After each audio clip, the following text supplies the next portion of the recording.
Boa tarde, pessoal.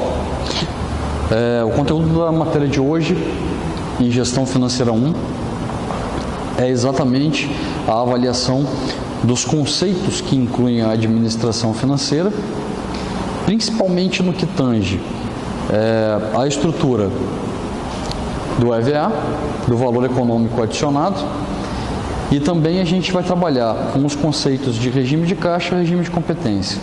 Logo após, a gente vai fazer uma avaliação geral de todos os indicadores financeiros, envolvendo a administração financeira, os balanços patrimoniais, DRE e fluxo de caixa, para assim a gente aprender a avaliar as empresas e tomar algumas decisões.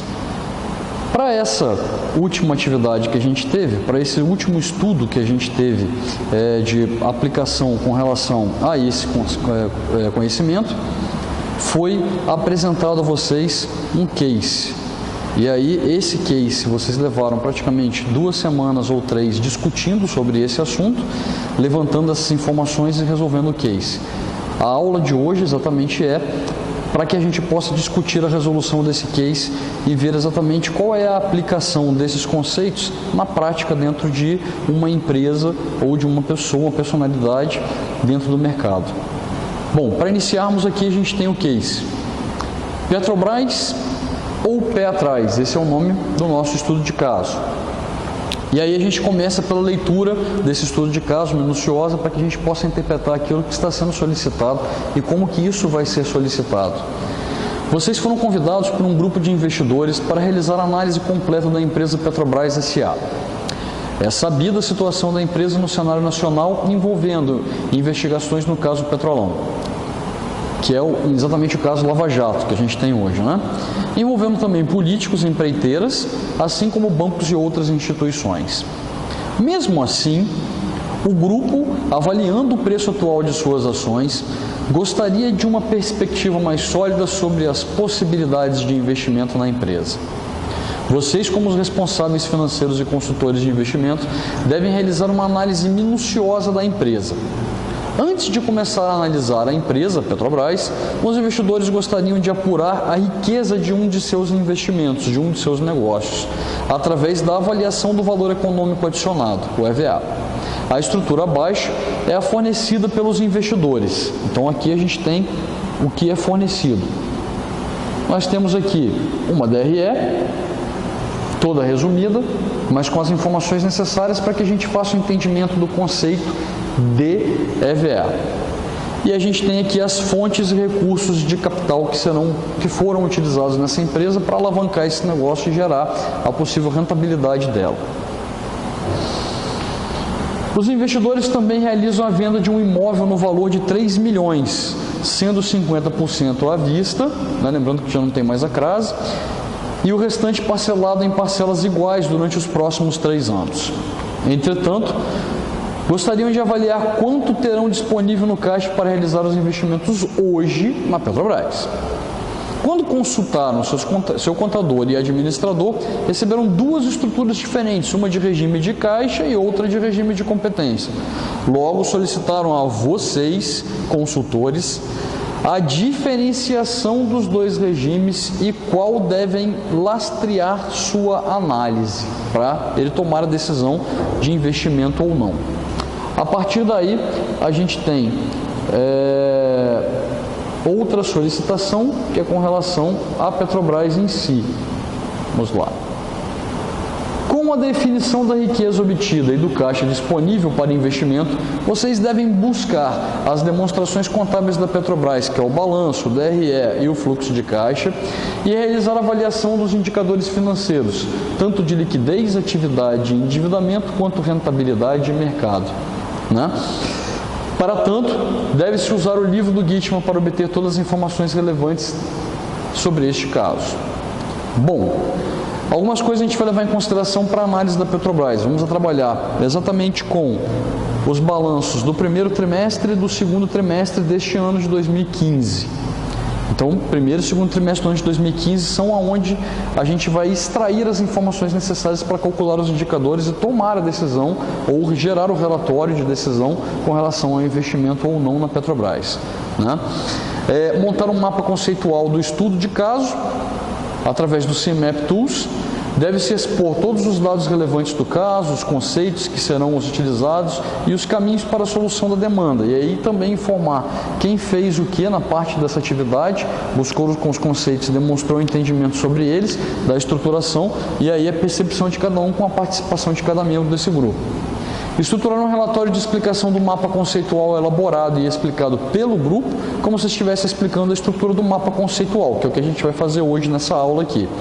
Apresentar a análise completa do EVA, que vai ser calculado, que é conceitual. Regime de caixa e competência também, que é uma estrutura montada igual ao EVA, mas também é conceitual e deve ser entendida.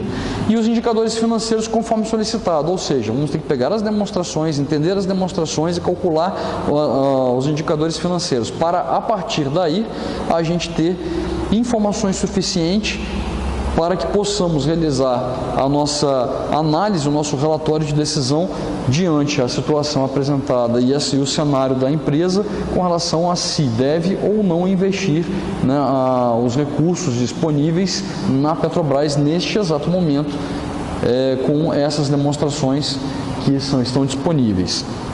Bom, primeiramente, a gente tem que começar a estruturar esse trabalho de acordo com uma organização conceitual. Então, a gente utiliza um mapa conceitual para estruturar exatamente como que a gente vai trabalhar esses conceitos. Então, como já foi visto em aulas anteriores, a gente tem uma estrutura montada com relação aos conceitos e o que a gente vai fazer exatamente agora é avaliar essa estrutura de forma a entender a lógica com relação ao conteúdo que a gente vai abordar. Para isso, o que a gente fez aqui? A gente entende que o estudo de caso ele parte do pressuposto em que nós temos investidores interessados em fazer uma realização de investimento na Petrobras, mas eles acham que o momento é esse, e eles querem uma opinião mais especializada com relação a esse tipo de investimento, que para eles não é a base da sua formação, ou seja, eles não são especialistas nisso, eles buscam especialistas para saber qual é o melhor momento para realizar esses investimentos. Então os investidores eles fazem o quê? Eles contratam os consultores que são vocês, e vocês vão aconselhar esses investidores a respeito da possibilidade de investimento ou não na Petrobras nesse momento. E aí os investidores eles possuem o quê? As fontes e origem de recursos que eles passaram para a gente através da primeira parte do exercício e depois aonde eles querem realizar a aplicação desses recursos, que no caso seria a empresa Petrobras. Onde? A Petrobras. Bom, de onde eles tiram o recurso? O primeiro local, a primeira fonte são a empresa e o terreno que eles possuem para vender. No caso da empresa, ele passou uma DRE e uma estruturação de fontes de recursos. E aí o que a gente tem aqui com relação a essas informações? A gente tem que para a empresa, ela requer aqui uma estruturação de EVA. Então nesse caso aqui, a nossa empresa requer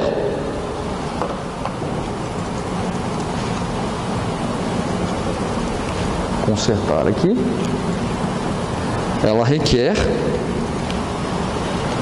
a estruturação de uma EVA. Para isso, a gente vai levar em consideração aquelas demonstrações passadas no enunciado para que a gente possa estruturá-la. E aí a gente vai utilizar essa estrutura do EVA para tomar a decisão com relação ao investimento, se investe ou não. E do terreno, ele passa duas informações, uma delas sobre o regime de caixa e o regime de competências que são informados, né, pelo contador e pelo administrador. A primeira coisa foi a gente identificar quem passou qual informação para esses investidores. Então, através dos estudos realizados, a gente percebeu que o regime de caixa ele foi gerado pelo administrador da empresa e o regime de competência ele foi gerado pelo contador da empresa. E aí, como vocês podem ver aqui na nossa estrutura, o regime de caixa ele foi o escolhido para utilização, onde mais para frente um pouquinho, quando eu estruturar os dois modelos de regime de caixa e competência, a gente vai entender por que o regime de caixa ele é o escolhido e não o regime de competência. Quanto à Petrobras, a gente vai fazer o quê? Extrair os relatórios que foram disponibilizados para vocês no blog acadêmico do primeiro e segundo trimestre do ano de 2015. Através desses relatórios, a gente vai pegar os indicadores financeiros no livro do Gitman, a gente vai calcular, através dos indicadores financeiros e as demonstrações contábeis, os resultados, que são os indicadores, e a gente vai fazer uma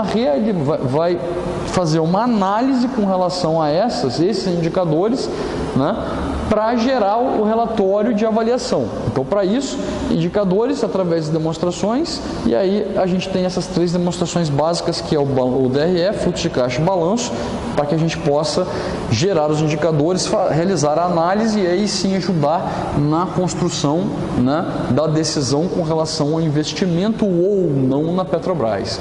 Aí percebo que a gente tem algumas informações.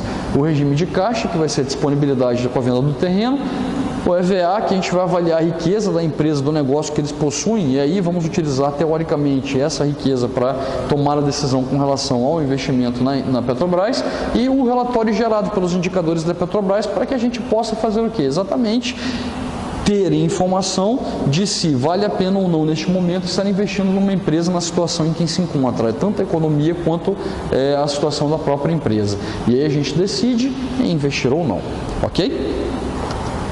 Vou voltar aqui para nosso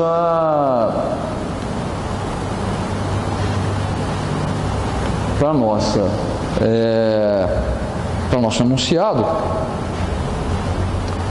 para que a gente possa extrair as informações necessárias para estruturar primeiro as origens dos recursos. Então, o meu objetivo agora, nesse momento, é avaliar o que ele tem de disponibilidade e aí, através dessa disponibilidade, a gente possa, né, trabalhar depois a avaliação de investimento ou não na empresa Petrobras, ok? A primeira coisa que a gente vai avaliar aqui é o valor econômico adicionado, que é o EVA. Essa informação foi passada para a gente tem uma demonstração do resultado do exercício e uma estrutura de fontes de recursos com os seus custos de capital e aí a sua utilização. Bom, vou puxar aqui a nossa câmera, posicionando ela exatamente à frente do quadro, aonde a gente vai utilizar os dados para realizar essa avaliação, e aí espero que através dessa avaliação a gente possa entender melhor a estrutura de uma EVA, ok? Bom, estamos posicionados ali com a câmera em frente ao quadro, não vou focar na DRE, essa informação vocês têm aí no blog do caso, e a gente pode trabalhar essa informação, vocês podem acompanhar isso através do papel que vocês possuem aí. E aí meu objetivo aqui é estruturar essa análise. Bom, através do DRE, a fórmula que a gente vai utilizar para avaliar o EVA, basicamente, ela é uma forma conceitual. Como que a gente avalia a riqueza de uma empresa? Para que a gente possa avaliar a riqueza de uma empresa, a gente tem que levar em consideração o que ela gerou de riqueza. E quando a gente pega uma estrutura igual o DRE e a gente começa a perceber o que ela pode ter gerado de riqueza, então, por exemplo, eu vou puxar aqui novamente nossa câmera aqui para a nossa estrutura de DRE, e aí, se vocês puderem observar com bastante calma, a gente vai olhar aqui e observar o seguinte: o que a empresa faz? Ela vende um tipo determinado de produto, ok? Esse é o objetivo da empresa, de estar operacionalizando, ou seja, ela comercializa produtos ou serviços. Nesse caso aqui, as vendas brutas dela é representadas por 150 mil. O que ela tem aqui de redução com relação a essa receita que ela teve de vendas? Ela tem aqui o custo do serviço prestado, que foi de 68 mil, sobrando para ela em caixa 82 mil. Agora percebam, esses 68 mil fazem parte da operação, fazem parte do serviço que é comercializado por essa empresa. Então, a empresa está gerando 150, mas para que ela consiga gerar isso, ela precisa gastar 68 mil, né, em custo do serviço prestado. Sobra para ela 82 mil. Desses 82 mil, ela vai usar isso para pagar os seus custos operacionais. Ou seja, que ela vai gastar exatamente na operação do seu negócio, do seu serviço. Então esses aqui são custos essenciais e necessários para que ela consiga, no final, gerar resultado. Então faz parte da atividade dela, faz parte do serviço dela, do cotidiano dela. Então quando a gente pega os 82 mil e subtrai dos 23 mil, nós temos agora 59 mil, que é a geração da disponibilidade de recursos que a empresa tem, ou seja, isso aqui é um lagir, é um lucro operacional, é um lucro antes dos juros e dos impostos. Isso aqui é um lucro operacional, ou seja, é o lucro gerado através da operação da empresa.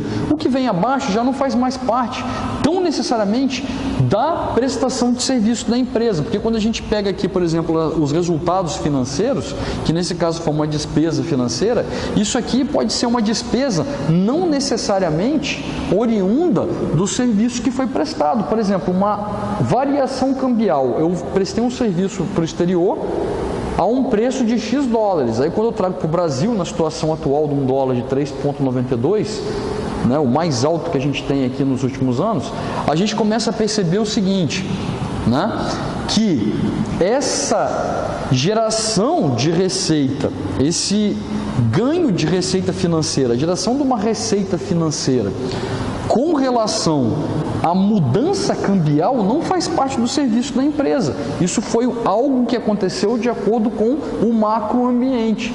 Quer dizer, o macroambiente, a macroeconomia interferiu no resultado, né, maior financeiramente da conversão do dólar vendido lá para fora para o real que ele vai utilizar aqui dentro do país.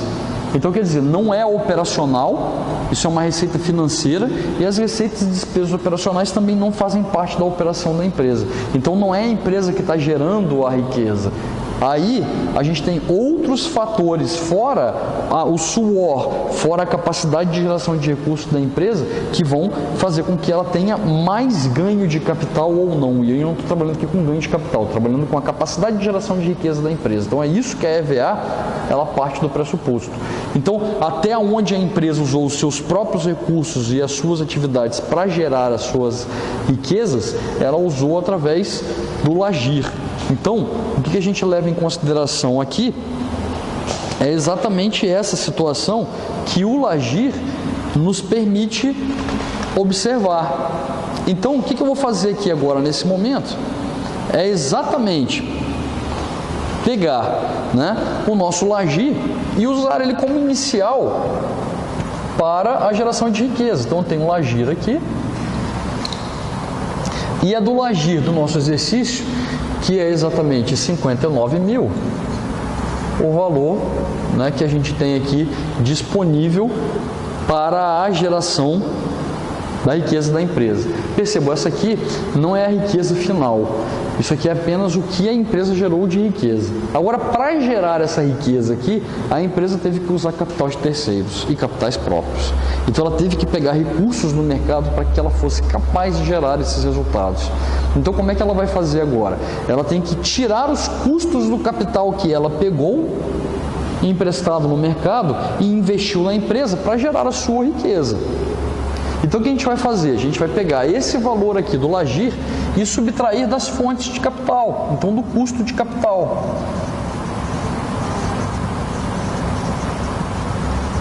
Do custo de capital, a gente tem três fontes que foram enunciadas para a gente. A gente tem aqui as ações preferenciais, as ações ordinárias, os lucros retidos. Lembrando que lucro retido da empresa é todo o dinheiro que ela gerou de lucratividade no final, mas que ela não distribuiu para os acionistas, e ela vai reaplicar isso no próprio negócio, na própria empresa. Então, o lucro da empresa é que ela paga juros, obviamente, pela utilização disso, porque esse capital necessariamente não pertence à empresa, mas sim para os seus acionistas ordinários ou próprios ou donos desses negócios, né? E a gente tem uma última fonte, uma quarta fonte aqui, que é exatamente... a gente colocou financiamentos, né, que são terceiros.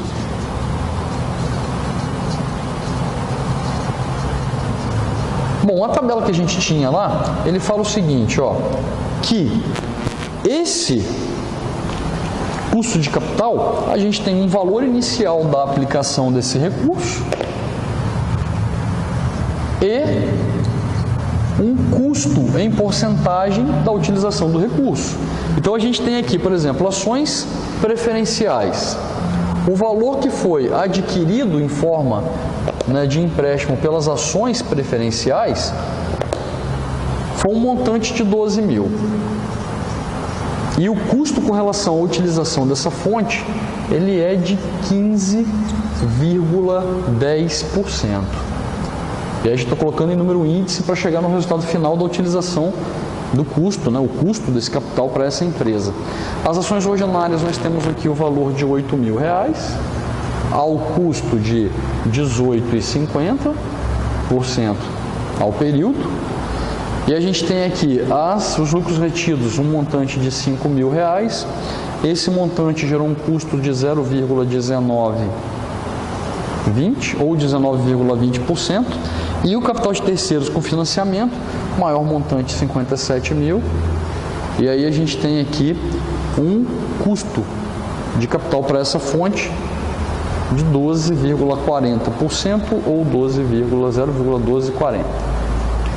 Esse aqui é o valor que a gente tem aqui, né? Que vai gerar o custo de capital dessa empresa. Isso é que eu estou só puxando para lá, né? Porque o objetivo aqui é somar todas as fontes e falar qual foi o custo que a gente teve de acordo com a somatória do custo de todas as fontes. Então, basicamente, o que eu vou fazer é o seguinte: eu vou somar todos os custos de cada uma dessas fontes e aí esse custo total ele vai ser o custo que eu vou utilizar no investimento desse capital emprestado na empresa. E ao final eu vou ter exatamente o que? Qual foi a riqueza gerada. Bom, então o que a gente vai fazer aqui? Vai pegar, calcular o custo de cada uma dessas fontes.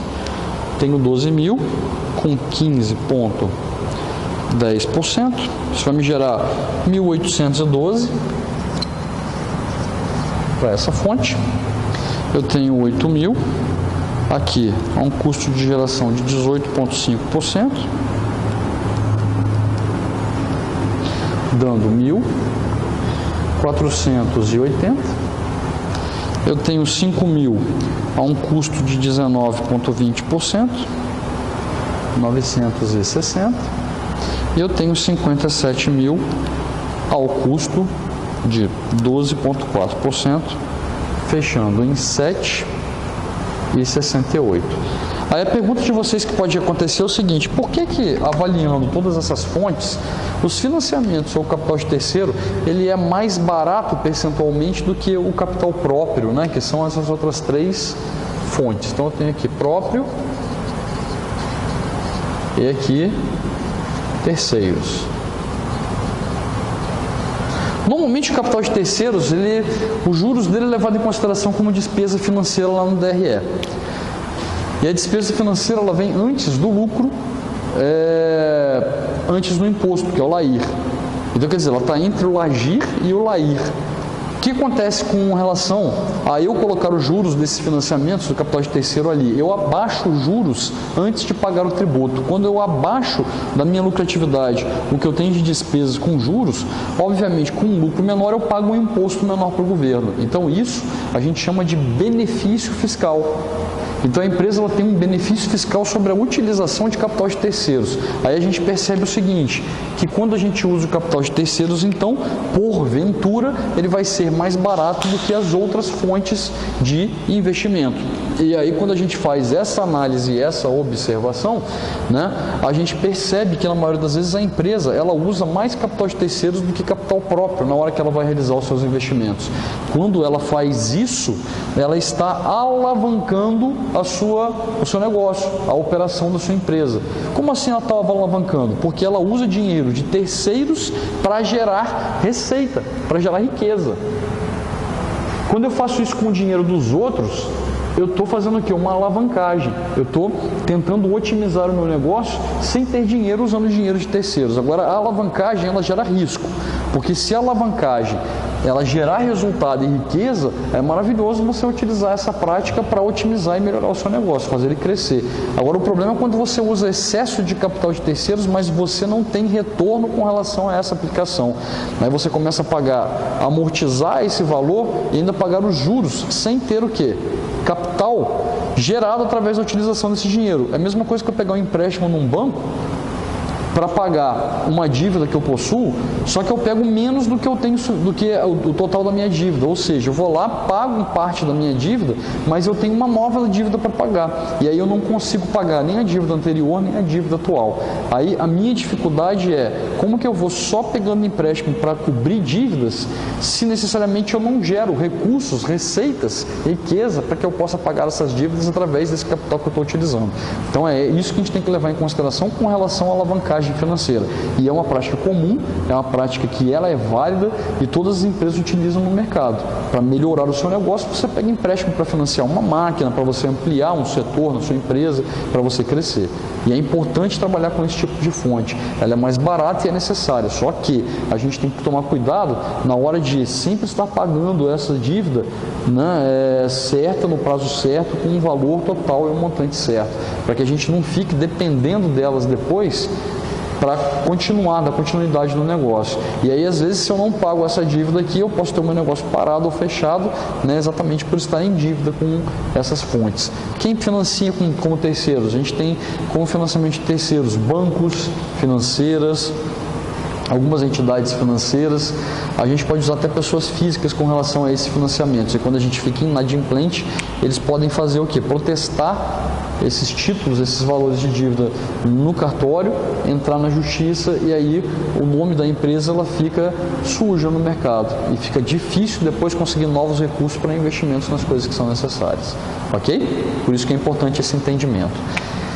Somando esses valores todos que nós vamos pagar aqui de custo de capital pela utilização de fonte no período, a gente tem o que então aqui no final? A gente tem 1.812 com 1.480, com 960, com 7.068. Ou seja, o custo das nossas fontes somados dão 11.320, né, reais. Aí, qual foi a riqueza então gerada por essa atividade? Qual foi a riqueza gerada pelo negócio?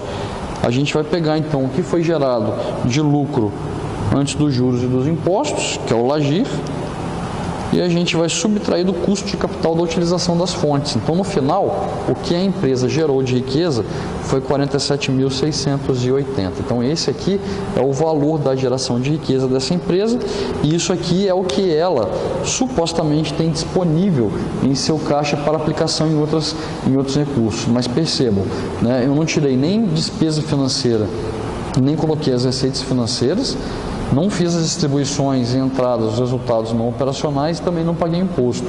Isso aqui é só o que ela gerou pelas suas atividades, pelos seus esforços. Isso aqui foi a riqueza que a empresa conseguiu gerar no período. Ok? Ok. Fechamos aqui então o conceito do EVA. Então tudo isso aqui que a gente falou, basicamente é a estrutura conceitual, é o mapa conceitual, é a organização conceitual de uma estrutura de EVA, do valor econômico adicionado.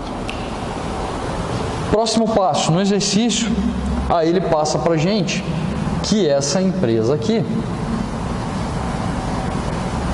esses investidores, eles possuem outra fonte de recurso, eles realizam uma venda de um terreno. E aí ele pede a informação da venda, os relatórios, para o contador e para o administrador. Quando chega no final, ele recebe dois relatórios. Um relatório do regime de caixa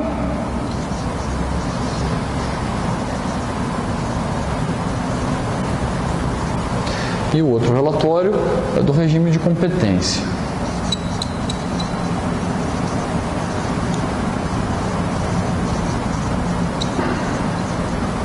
Vamos entender então a utilização do regime de caixa e do regime de competência.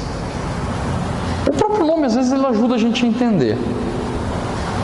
O regime de caixa nada mais é do que a gente tem de disponibilidade no caixa. Então toda operação que eu realizo ela vai me gerar um caixa. E aí, para a empresa, o que importa é o que ela tem de disponibilidade imediata no caixa. Então, quem vai fazer isso é o regime de caixa. O regime de competência ele baseia-se por notas. As notas fiscais, por exemplo, de uma empresa, né, são extremamente importantes para que você consiga organizar o que está acontecendo com a empresa com relação aos períodos. Então, todas as movimentações que a gente tem na empresa financeira e de atividades, a gente gera o regime de caixa para organizar isso. Agora, qual que é a grande situação do regime de caixa? O regime de caixa, o regime de competência. O regime de competência, ele basicamente não leva em consideração o que acontece no momento. A única coisa que compete a ele é fazer a avaliação das entradas e saídas, né, no todo. O que eu estou querendo dizer é o seguinte: quando você realiza uma venda e essa venda é parcelada, no regime de caixa eu só tenho no caixa o que eu recebi da venda agora, imediato. No regime de competência, eu tenho a venda como um todo. O custo da venda, ele é comum para os dois, porque o que eu estou entregando, ele tem um custo cheio e esse custo é à vista, que eu tenho que pagar. Então, o custo é como um todo. E no final, o resultado que fica, né, disponível para o regime de caixa é exatamente o que está no caixa, porque o regime de competência é aquilo que eu tenho que ter no meu caixa dentro daquela competência. Então, quando a gente fala muito em competência e caixa, a gente entende que o regime de caixa, ele é trabalhado pelo administrador,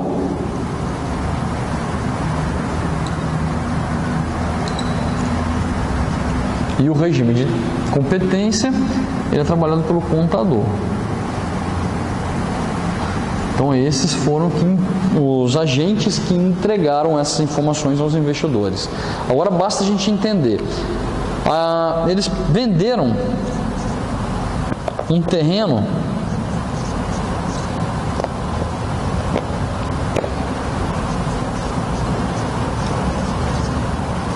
no valor de 3 milhões. O que a gente tem então aqui? Uma venda. Obviamente, toda venda tem um custo. Do resultado desse custo, a gente tem um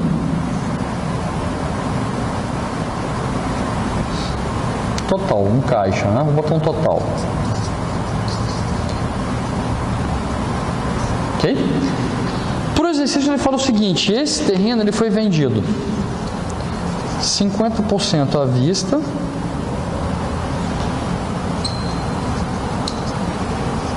e o restante dos outros 50% e 3 prestações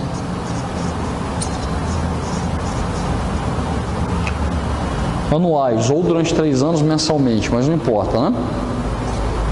É depois do período da venda à vista. Para o regime de caixa, a gente leva em consideração o que entrou no caixa hoje. Quanto que entrou no caixa hoje? 150 mil. Qual foi o custo? Na verdade, a gente não teve custo declarado. Ok? Teve custo declarado com relação a essa venda.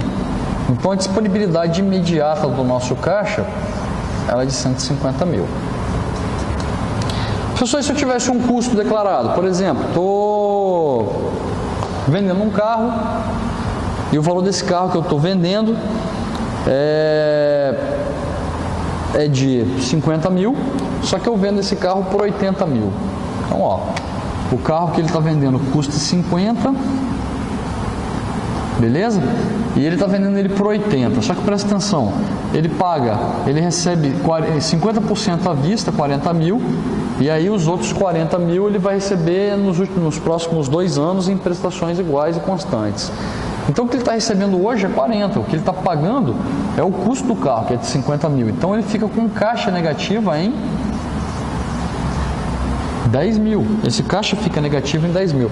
Mas por que esse caixa fica negativo em 10 mil?